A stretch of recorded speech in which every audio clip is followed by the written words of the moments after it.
الذي خلق الموت والحياة ليبلوكم أيكم أحسن عملا وهو العزيز الغفور।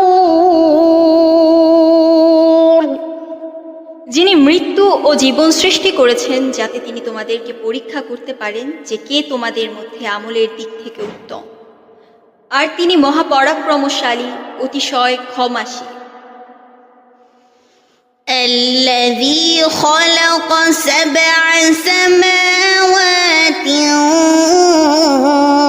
طباقا ما ترى في خلق الرحمن